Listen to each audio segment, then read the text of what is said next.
महाराष्ट्राचं आराध्य दैवत राजा शिवछत्रपतींना वंदन करून सरसेनापती माननीय बाळासाहेब ठाकरे आणि गुरुवर्य धर्मवीर आनंद दिघे साहेबांच्या पवित्र स्मृतीस विनम्र अभिवादन करून आजच्या या अविस्मरणीय अशा सोहळ्याला म्हणजे खऱ्या अर्थाने सुभाष विश्वासराव साहेबांच्या अमृतराव महोत्सवाच्या कार्यक्रमात या व्यासपीठावरती उपस्थित असलेले सर्व मान्यवर आणि त्याचबरोबर या व्यासपीठाच्या समोर उपस्थित असलेले त्यांचे कुटुंबातील आणि सगळा मित्रपरिवार आणि सर्व सहकारी, खऱ्या अर्थाने सर्वप्रथम मी आपल्या सर्वांची माफी मागतो आणि विश्वासराव साहेबांची देखील माफी मागतो, कारण की कार्यक्रमाची पूर्ण कल्पना मला होती, वेळेवरती चालू होणार हे देखील माहिती होतं, पण काही जबाबदाऱ्या असल्या कारणाने ठाण्यामध्ये अनेक बैठका होत्या, कार्यक्रम होते आणि ते करत करत नंतर त्या घोडबंदरचा ट्रॅफिक आणि इथे येतोपर्यंत तेवढा तो वेळ गेला. मी सर्वप्रथम असं सांगेन की खऱ्या अर्थाने मी स्वतःला भाग्यवान समजतो, कारण की अशा एका व्यक्तिमत्वाच्या एवढ्या अमृतराव महोत्सवी कार्यक्रमाला मला इकडे उपस्थित राहता आलं आणि त्यांनी मला आवर्जून बोलवलं. ज्या व्यक्तींनी उभं आयुष्य अनेक खडतर प्रवास केला असेल, अनेक संघर्षांना ते सामोरे गेले असतील, पण कुठे न डगमगता आपल्या कृतीतून, आपल्या विचारांनी, आपल्या तत्वांनी या समाजाला आपल्याला काहीतरी देणं आहे, त्या अनुषंगाने ते उभं आयुष्य काम करत राहिले. खरोखर अशा व्यक्तीचं जेवढं कौतुक करावं तेवढं थोडं आहे. आणि या सुवर्ण दिवशी आपल्या आयुष्यात माणसाने काय कमवलं, तर पद, पैसा, प्रतिष्ठा हे सगळेच कमवतात, पण खऱ्या अर्थाने जेव्हा जनसमुदाय आणि आपली माणसं जेव्हा जवळ असतात, मला असं वाटतं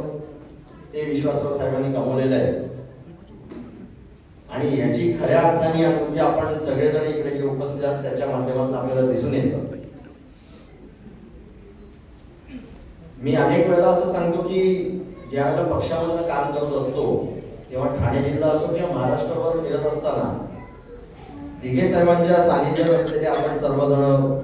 आणि वंदनीय बाळासाहेबांबरोबर काम केलेले असलेले आपण सगळेजण आपल्याकडे बघितल्यानंतर आणि आपलं उभं आयुष्य रेखाटल्यानंतर हे दिसून येतं की आमच्यासारखे जे तरुण आहेत ते खऱ्या अर्थाने नशीबवान आहेत,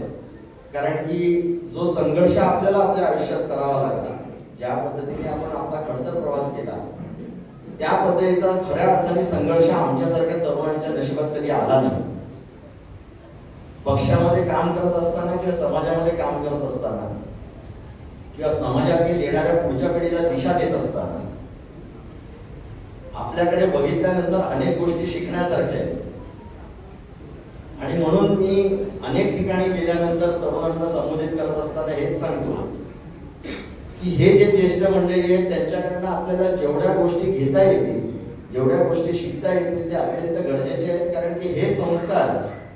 आणि ह्यांनी बाळगलेली ती तत्व, तो विचार, ती निष्ठा ही इतर कुठेही आपल्याला समजता येणार नाही, कुठेही शिकता येणार नाही. आणि म्हणून आजच्या या कार्यक्रमाला मला जेव्हा बोलवलं गेलं त्यावेळेला खऱ्या अर्थाने दिघे साहेबांची आठवण याकरता आली की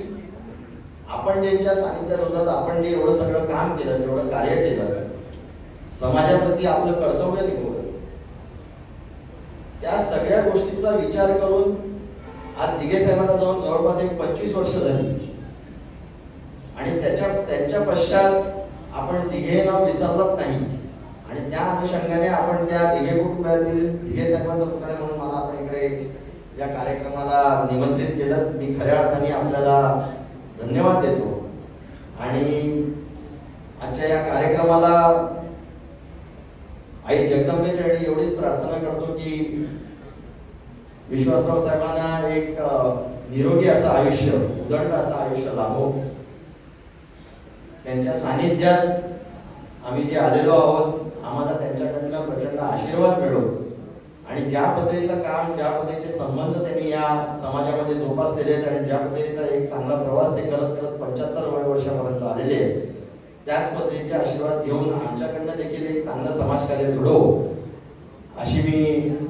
देवीचरणी प्रार्थना करून आपल्या सगळ्यांना धन्यवाद देतो की या कार्यक्रमाला मला बोलवलं